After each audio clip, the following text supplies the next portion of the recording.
This is what affordability with a capital A looks like. Housing needs, constraints, and cost burden defined by the HUD standard of affordability, which is percentage of median family income.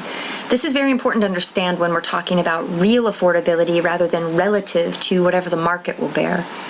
There is no housing crisis. There is only an affordable housing crisis. New construction is surpassing the need for market rate housing and woefully failing to meet the need for lower income supply.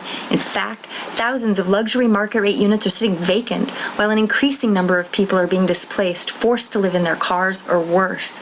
The housing supply has been inverted by a market rate housing boom. The Residential Infill Project is an attempt to further deregulate the conditions that caused the crisis of affordability to begin with. It will accelerate, exacerbate, and perpetuate the root cause and create even more pricing pressure by top-loading the market. It's what Naomi Klein refers to as disaster capitalism. The project originally launched under the pretext of mitigating displacement, creating smaller, more affordable housing options, and reining in an unprecedented demolition epidemic. However, hijacked by a committee stacked with members of the Home Builders Association, real estate investors, and notorious local developers like Vic Remmers, it became a Trojan horse instead, a lie cloaked in the words we desperately want to hear, an opportunistic land grab that will make the current evisceration of our city pale in comparison.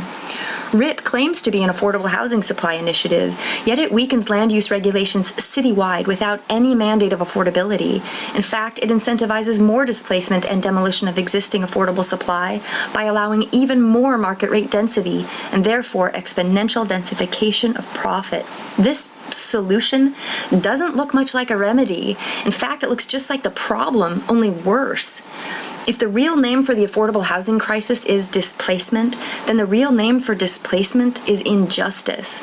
Displacement caused by speculative real estate investment and gentrification are the cause of the lack of affordable housing supply, particularly where vacancy rates are low and rent increases and no-cause evictions are unregulated.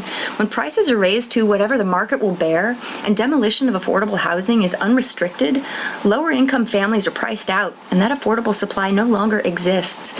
Meanwhile, the housing market bubble is yielding exorbitant rates of return for investors. Wall Street recently created rental-backed mortgage securities and is now also in the landlord business.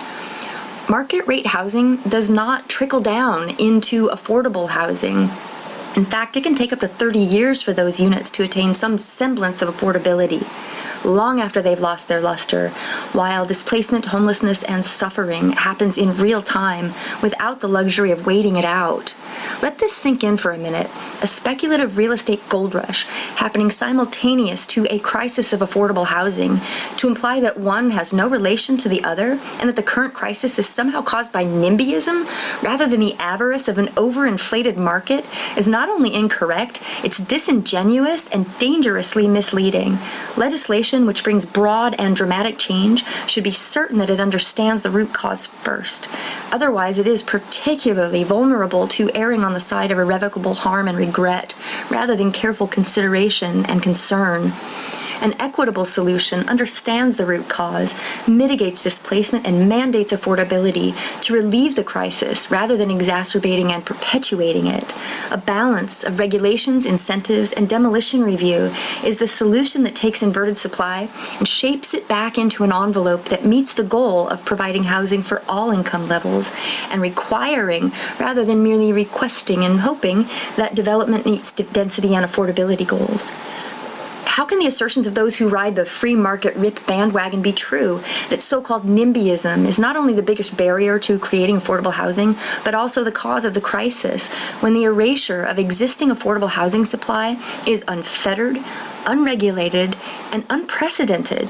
That sort of misdirection and misappropriation poisons the well and strangles constructive debate from the outset and vilifies those who want to stop the hemorrhaging rather than those who profit from it.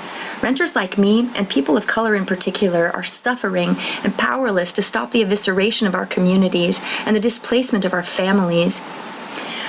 R.I.P is a fitting acronym for a veiled sales pitch to further deregulate an industry that already exploits the commodification of a basic need by manufacturing a shortage. Please help us by rejecting the neoliberal housing policies of R.I.P and demanding regulations that address the root cause rather than fueling it. Thank you for listening.